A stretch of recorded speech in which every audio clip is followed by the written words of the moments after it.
नमस्कार, आपके साथ मैं हूं जोहम रुबा और आप देख रहे हैं संभव टीवी। देश में एक बार फिर से कोरोना का ग्राफ बढ़ता जा रहा है। भारत में पिछले 24 घंटे में कोविड के 2451 नए मामले सामने आए हैं, जिसमें लगातार इजाफा होता जा रहा है। तीसरे दिन 2000 से ज्यादा मामले सामने आए। इससे पहले गुरुवार को 2380 केस सामने आए हैं। वहीं देश में फिलहाल कोरोना के 14,241 नए मामले सामने आए हैं। एक्टिव केसेस हैं कोरोना के, और कोरोना का ग्राफ लगातार बढ़ता जा रहा है, मामलों में इजाफा होता जा रहा है। वहीं अगर ओमिक्रॉन के नए वेरिएंट की बात की जाए तो एक्सपर्ट्स का मानना यह भी है कि इस वेरिएंट से 8 प्रकार हैं जिन रूपों में इस वेरिएंट को देखा जा रहा है, जिसमें से एक ये है कि जो संक्रमण या फिर से फैलने की वजह भी हो सकता है। महामारी की चौथी लहर की आशंका के बीच हेल्थ एक्सपर्ट ने ओमिक्रॉन के नए वेरिएंट को लेकर भी चिंता जाहिर की है। उनका कहना यह है कि राजधानी दिल्ली सहित दूसरे शहरों में भी कोरोना के मामले एक बार फिर से तेजी से सामने आ रहे हैं। वहीं आपको बता दें कि दिल्ली में कोरोना वायरस का खौफ लगातार फिर से बढ़ता जा रहा है। संक्रमण के खतरे को देखते हुए सरकार ने मास्क नहीं पहनने वालों पर भी कड़ी कार्रवाई करने की मांग की है। वहीं लगातार लोगों को जागरूक भी किया जा रहा है कि ज्यादा से ज्यादा मास्क पहने और सोशल डिस्टेंसिंग बना के रखें। अगर आपको थोड़ी सी भी अपनी तबीयत नासाज नजर आती है तो जरूर एक्सपर्ट्स के पास जाएं या अपना चिकित्सक के पास जाकर अपना इलाज जरूर कराएं, क्योंकि अभी कोरोना का खौफ बढ़ता जा रहा है। कोरोना के नए मामले लगातार बढ़ते जा रहे हैं, मामलों में इजाफा भी लगातार हो रहा है। वहीं इस पर और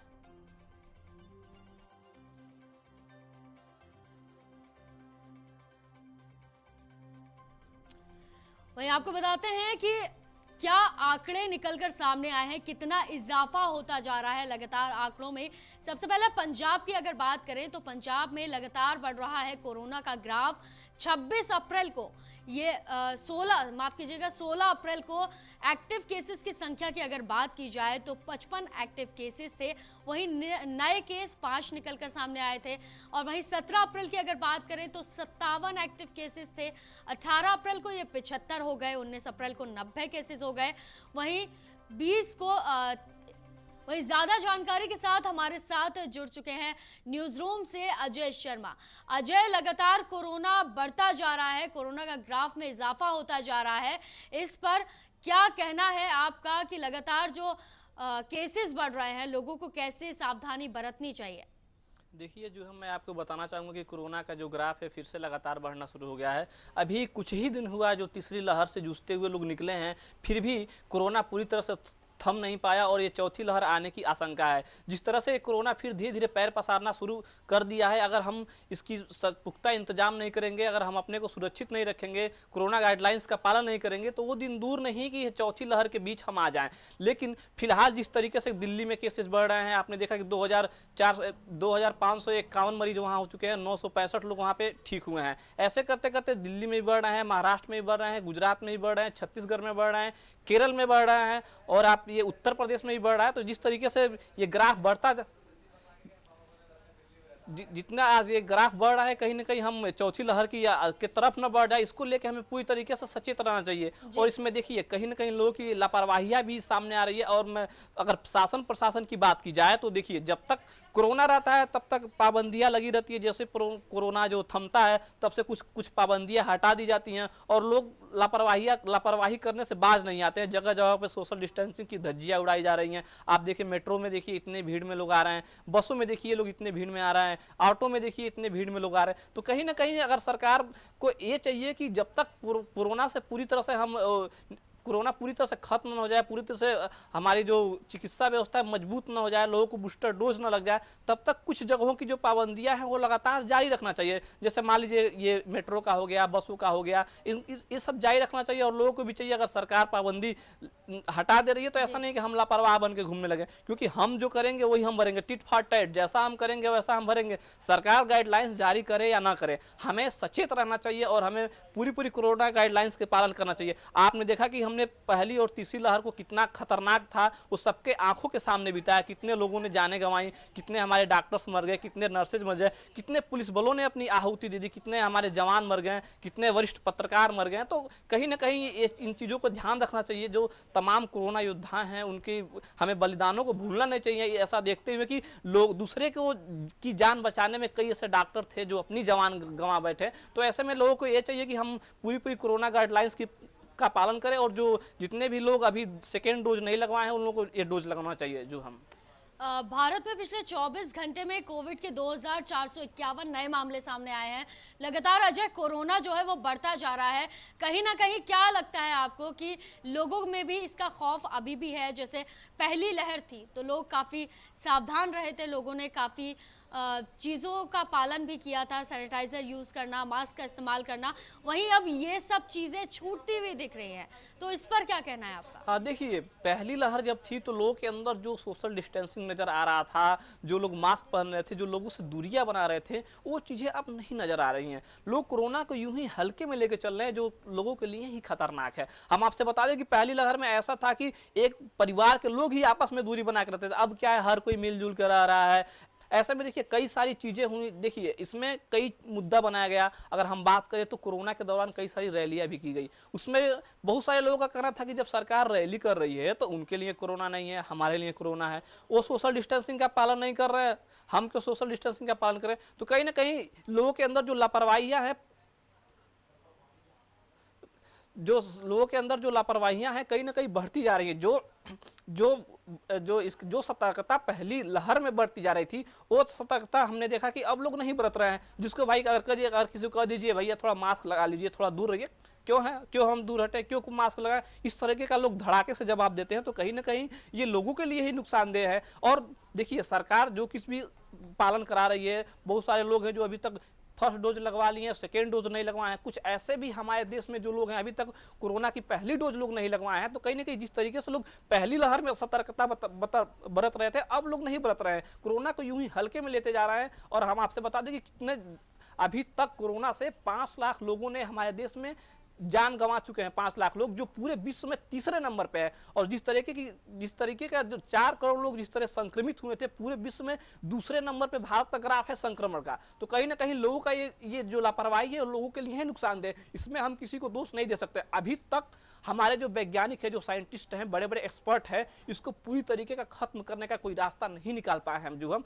तो अभी तक लोगों को ये चाहिए कि हम सतर्क रहें, सतर्कता बरतें। जो डोज है, बहुत सारे लोग डबल डोज लेने के बाद भी कोरोना से जान गंवा दिए। जो हम अजय, लगातार ये देखा जा रहा है कि पहली लहर, दूसरी लहर, जब लॉकडाउन लगा था सभी ने लॉकडाउन का पालन किया, इसके बाद कई केसेस निकलकर सामने आए थे। अस्पतालों की स्थिति बहुत ही ज़्यादा ख़राब थी। अस्पतालों में लोगों को बेड नहीं मिल रहे थे, ऑक्सीजन सिलेंडर्स के लिए लोगों को परेशान होना पड़ रहा था। वहीं इन बीच काला बाजारी भी बहुत निकलकर सामने आई थी कि ब्लैक में सिलेंडर्स को बेचा जा रहा था। स्टॉक्स पकड़े गए थे छापेमारी करके बहुत सारे सिलेंडर्स के। लेकिन अब जब जैसे लगातार केसेस बढ़ रहे है, अब आपको क्या लगता है सरकार की क्या रणनीति है आगे इस चीज को लेके? क्या सरकार पूरी तरह से तैयार है? देखिए हमारे देश की जो जनसंख्या है 1 अरब 35 करोड़ लोग हैं। 1 अरब 35 करोड़ लोगों को अगर एक सिलेंडर देखा जाए तो बहुत कम पड़ जाएगा। सरकार एक लिमिट व्यवस्था कर सकती है। सरकार ऐसा नहीं है कि जितनी हमारे देश की जनसंख्या उतना हम लिमिटेशन तक पहुंच जाए। अभी भी देखिए जिस तरह का कालाबाजारी किया गया सिलेंडर का, तो सरकार ने सिलेंडर प्लांट लगवा दिए, सबको सिलेंडर मुहैया कराया गया, जितने भी लोग संक्रमित हुए उनको तक सिलेंडर पहुंच गया। लेकिन जिस तरीके का हमारे देश में जनसंख्या है उस हिसाब से अभी हमारी चिकित्सा व्यवस्था उतनी मजबूत नहीं है। आप देख रहे थे कि जिस तरह का संक्रमण बढ़ता जाता था, लोगों को अस्पताल में भर्ती करने के लिए जगह नहीं मिल रहा था। ये सबने देखा है क्या हालात सेकेंड लहर का था। जो अस्पताल थे उस अस्पतालों के सिवा हमें स्कूलों में जाके अपना अस्पताल बनाना पड़ा। कई सारे सरकारी जगह खाली कराई गई, कई सारे स्कूलों में जाके हमने अस्पताल बनाया गया। तो कहीं ना कहीं जितने हमारे देश के लोग हैं उनको हम उतना चिकित्सा व्यवस्था मुहैया नहीं करा सकते। सरकार तो प्रयास कर ही रही है कि लगभग हम सब तक चिकित्सा पहुंचाएं, सभी लोग स्वस्थ रहें, लेकिन एक लिमिटेशन है, हम एक लिमिटेशन में चल सकते हैं। अभी एक कस्बे में अगर एक नगर पंचायत की बात की जाए तो एक नगर पंचायत में सिर्फ 2 सरकारी अस्पताल होते हैं और एक नगर पंचायत में कम से कम 5 लाख लोगों की आबादी होती है। अगर उस 5 लाख लोगों में अगर 5,000 भी लोग अगर संक्रमित हो जाते हैं तो उन दोनों अस्पतालों में उनको भर्ती नहीं किया जा सकता, क्योंकि जो अस्पतालों की जो लिमिट होती है 40 से 50 बेड होते हैं, 50 से 60 बेड होते हैं। अगर एक जिला की बात की जाए तो एक जिला में एक चिकित्सा जो जिला संयुक्त अस्पताल होता है, एक संयुक्त अस्पताल होता है, और एक जिले की आबादी कम से कम 15 से 20 लाख लोगों की होगी। उसमें 15 से 20 लाख लोगों को एक अस्पताल में नहीं भर्ती कराया जा सकता, और जितने भी सिलेंडर्स हैं उतना हम नहीं लगा के दे सकते हैं। इसके लिए सरकार प्राइवेट अस्पतालों को भी करती है, लेकिन हम उस तरीके से नहीं व्यवस्था कर सकते हैं जिस तरीके से व्यवस्था लोगों तक पहुंचनी चाहिए। तो कहीं ना कहीं सरकार को ये चाहिए, सरकार तो अपने तरफ से पूरी तरह प्रयास कर ही रही है कि हम सब तक अपनी व्यवस्था पहुंचाएं, लेकिन सबसे जरूरी है लोग सावधानी बरतें। जो हम अजय, लगातार केसेस बढ़ रहे हैं, मामले भी सामने आ रहे हैं, लेकिन बच्चों को इसका खतरा ज्यादा है, ये भी कहा गया है। अब केसेस जो बढ़ रहे हैं उसी के साथ अभी ऑनलाइन क्लासेस चल रही थी, लेकिन अब सभी को ऑफलाइन कर दिया गया है। परीक्षाएं चल रही हैं बच्चों की, इस पर अभिभावक जो हैं कहीं ना कहीं उनके मन में भी संशय बना हुआ होगा इस चीज़ को लेके कि क्या स्कूलों तक बच्चों को भेजना सही है। तो उसके लिए क्या सही है ये बताइए। देखिए, जब फर्स्ट और सेकेंड के बाद भी ये स्कूलों में नियम बनाया गया था कि ऑनलाइन पढ़ाई किया जाए, जिससे हम सुरक्षित रह चुके हैं। अभी आपने देखा कि स्कूल खोल दिए गए थे। अभी गाजियाबाद की अगर हम बात कर ले तो कई स्कूलों में बच्चे संक्रमित हो गए, तो इसके बाद स्कूलों को बंद कर दिया गया है। देखिए, पहले जान है तो जहान है, पहले हम जीवित रहेंगे तभी हम पढ़ाई करेंगे। जिनके भी बच्चे हैं, तो अगर उन लोगों से बात की जाए कि जिनके बच्चे कोरोना में दम तोड़ दिए, उन पे क्या बीता होगा, तो अगर इस तरीके से अगर बात की जाए तो सबसे जरूरी है जब तक हम इससे निपट ना ले, जब तक पूरी तरीके से हम अपने आप को मजबूत न कर ले, तब तक हम बच्चों को स्कूल ना भेजें। क्योंकि अभी आपने देखा कि एक स्कूल में निकला, 2-3 स्कूल में निकला, उसको देखते हुए कई स्कूलों को बंद कराया गया, क्योंकि बच्चे जब सुरक्षित रहेंगे तभी उनको पढ़ाई कर सकते हैं। अभी हम डिजिटल का ज़माना है, हम डिजिटल का सहारा लेके पढ़ाई कर सकते हैं, लेकिन अगर बच्चे रहेंगे तभी तो पढ़ाई करेंगे। जब बच्चे ही नहीं रहेंगे तो पढ़ाई कौन करेगा। तो गार्जियंस को भी इसमें धैर्य रखना चाहिए, क्योंकि आपके बच्चे का होना जरूरी है। शिक्षा तो बाद में आता है, पहले आपका बच्चा रहेगा तभी वो शिक्षा ग्रहण करेगा। अगर छोटा बच्चा है तभी उसके पास पढ़ने की बहुत आयु है। और देखिए, अभी तक हमारे पास वो वैक्सीन नहीं है कि हम किसी को एक बार लगा दें तो कोरोना से हम हमेशा के लिए निजात पा जाए। अभी तक ऐसा कोई वैक्सीन निकल के नहीं सामने आया है। हालांकि बच्चों के लिए भी वैक्सीन बनाई जा चुकी हैं, जवान लोगों के लिए 2 वैक्सीन बनाई जा चुकी है, लेकिन हम दोनों डोज लेने के बाद अपने को ये नहीं कह सकते हैं कि हम कोरोना से लड़ सकते हैं। अभी भी संशय बना हुआ है, तो इसको लेके अभी धैर्य रखना चाहिए। डिजिटल का सहारा लेके पढ़ाई करें। खुद स्कूल आप चाहें तो स्कूल पे कोचिंग होम ट्यूशन लगवा सकते हैं, इसके सहारे ही बच्चों को पढ़ाया जा सकता है।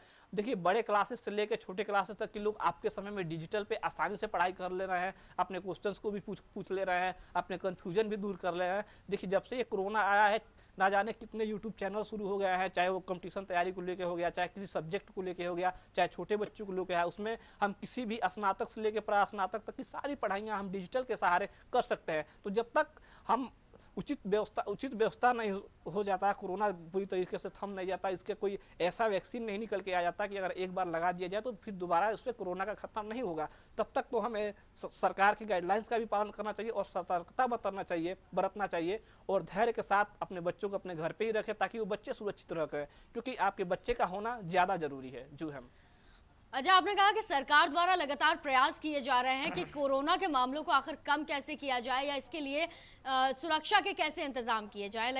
अगर पहली और दूसरी और तीसरी लहर की अगर हम बात करें तो सरकार द्वारा कुछ निर्णय लिए गए थे कि मेट्रो में 50% ही लोग होंगे, बसों में बहुत एक सीट का गैप करके लोग बैठेंगे। वहीं ऑफिसेज की बात करें या मार्केट की बात करें या किसी भी चीज़ में, हर जगह वर्क फ्रॉम होम था और बहुत सारी चीज़ों की तैयारी सरकार ने करी थी। अब आपको क्या लगता है, सरकार केसेस बढ़ने का इंतजार कर रही है? नहीं, सरकार केसेस बढ़ने का इंतजार नहीं कर रही है, लेकिन देखिए, सरकार भी क्या है, जब थोड़ा सा भी कोरोना थमता है तो आप देखते हैं कि सारी पाबंदियां हटा दी जाती है सरकार की तरफ से। और ये आज हम चौथी लहर पे यूं ही नहीं पहुंच रहे हैं। जब सरकार ने चालान काटना शुरू किया था तो लोग डर के मारे मास्क लगा रहे थे। आज सरकार ने चालान काटना बंद कर दिया है तो लोग मास्क लगाना बंद कर दिए। ये परंपरा सरकार को अभी तक लागू करना चाहिए, जब तक लागू करना चाहिए जब तक हम कोरोना से पूरी तरह से निजात न पा जाए, हम हमारे पास वो डोज ना आ जाए। उसी हमारे जो साइंटिस्ट हैं लगातार इस पर रिसर्च कर रहे हैं, कब तक ये लगाना चाहिए, जब तक इसका ये है कि इसका पूरा भय खत्म हो गया, आप फ्री होकर घूम सकते हैं। तो देखिए अब चालान कटने बंद हो गए हैं, लोगों ने मास्क उतार दिया, मेट्रो में और बसों में भी एक एक गैप की दूरी खत्म कर दी गई, अब एकदम भर के लोग आ रहे हैं। तो कहीं ना कहीं सरकार तो ये देखती है, जब हमारे देश में कोरोना बढ़ना शुरू होती है तब पाबंदियां लग जाती है, जब कोरोना थोड़ा सा थमा पाबंदियां हट जाती है। तो इसमें हम सरकार को पूरी तरीके से दोषी नहीं ठहरा सकते हैं कि हर आदमी शिक्षित है, भारत में 74% से ज़्यादा लोग शिक्षित हैं, हर आदमी समझता है। तो सरकार ऐसा नहीं है कि जब हमारे पे 2000 का चालान कटेगा तभी हम 20 रुपये का मास्क लगाएं। हम अपनी सुरक्षा के लिए खुद ही मास्क लगा सकते हैं। लेकिन मैं ये अपील करना सरकार को भी ये चाहिए कि जब तक ये पाबंदियों को हम जारी रखें, जैसे अगर चालान पे 2000 का, अगर मास्क न लगाने पे 2000 का चालान कटता था तो अभी इसको जारी रखना चाहिए, ताकि लोग मास्क जरूर लगाते, डर के मारे लगाते। जो बसों में पाबंदी थी उसको भी जारी रखना चाहिए थी, सारी पाबंदियां हट गई हैं। अब केसेस धीरे धीरे बढ़ रहे हैं, तो देखिए अब केसेस बढ़ेंगे तो फिर से पाबंदियां लगेगी, फिर केसेस समेगा, फिर पाबंदियां हटा ली जाती हैं। तो ऐसा हो रहा है जो हम अजय, लगातार कोरोना को लेकर भी सियासत जो है वो गर्माती जा रही है। सियासत का मानना ये है, एक दूसरे पर पलटवार पार्टियां आखिरकार करती ही रहती हैं, लेकिन उनका मानना ये है कि चुनाव खत्म होते या फिर जैसे महंगाई का मुद्दा सामने आया तभी पार्टियां एक दूसरे पर तानाशाही कसने लगी। लेकिन अब जब कोरोना का मामला सामने आया है तो विपक्षी पार्टियों का कहना यह है कि सरकार ने महंगाई का मुद्दा दबाने के लिए कोरोना के केसेस बढ़ा दिए। इस पर आपका क्या मानना है? देखिए, सरकार तो कोरोना केस नहीं बढ़ा रहे हैं अभी। अगर जिन्हें राजनीति करना है वो तो वार पलटवार कर ही रहे हैं। महंगाई बढ़ रहा है, महंगाई बढ़ने का एक दूसरा वजह ये भी है कि रूस यूक्रेन का युद्ध चल रहा है, जिसमें हम ही भारत ही नहीं 186 देशों पर इसका असर पड़ा है। 186 देश महंगाई से परेशान है। आपने उसकी बात की जाए, हाँ, महंगाई से हम ही नहीं सारे देश लगभग परेशान हैं। कई एक देशों में लोग रोटी के लिए भी मोहताज हो रहे हैं, इतना ज़्यादा महंगाई लोगों पे बढ़ता जा रहा है। लेकिन जिस तरीके से बयानबाजी किया जा रहा है, सरकार तो जानबूझ के केसेस नहीं बढ़ा रही हैं। और महंगाई जो बढ़ रहा है, महंगाई बढ़ने के कई सारे हमारे देश में रीजन है, क्योंकि पहला जो है महंगाई बढ़ने का वजह ईंधन है। ईंधन हम दूसरे देशों से आयात करते हैं, और देखिए सारी चीज़ें ईंधन से ही चलती हैं। आज सब्जियों के रेट बढ़े हैं तो हमें सब्जी दूसरे राज्य से एक राज्य से दूसरे राज्य में ले जाने में ईंधन खर्च होता है। तो जो ईंधन खर्च हुआ है, तो जो जितना ज़्यादा अगर उस पर दाम लग रहा है तो इसलिए सब्जियों के दाम बढ़ रहे हैं। तो ईंधन की वजह से सारी महंगाइयाँ सबसे ज़्यादा ही बढ़ रही हैं, और ईंधन का सबसे ज़्यादा इस्तेमाल हम दैनिक जीवन में करते हैं। तो वार पलटवार तो राजनीति में होता ही रहता है। अगर सरकार सही करती है तभी विपक्ष निशाना साध देगा, अगर कुछ गलत होगा तो तभी विपक्ष निशाना साध देगा। लेकिन ये जो केसेज बढ़ रहे हैं, आपने देखा कि केसेज बढ़ने का भी कई सारे वजह है। चुनाव के समय ही ज़्यादा केसेज बढ़ना शुरू हो जाते हैं, चुनाव खत्म हो जाता है केसेज भी घट जाती हैं। अभी देखिए कई राज्यों में चुनाव होने वाला है, गुजरात समेत कई राज्यों में चुनाव होने वाला है, तो ये फिर से कोरोना बढ़ना शुरू हो गया है। तो सरकार तो यूं ही नहीं कोरोना बढ़ा दे रही है, लेकिन ये कहीं ना कहीं लोगों की लापरवाहियां सामने आ रही है। और उसमें भी ये है कि अभी तक हम फेल हैं। अजय, चुनाव के बाद ही ये लापरवाही क्यों सामने आ रही है? विपक्षी पार्टियों का भी यही कहना है, इसका जवाब? हाँ, चुनाव के बाद ही, हाँ क्या बोली, एक बार और सवाल रिपीट कीजिए। आखिरकार चुनाव के बाद ही कोरोना के जो मामले हैं वो लगातार बढ़ क्यों रहे हैं, यही सवाल है विपक्षी पार्टियों का।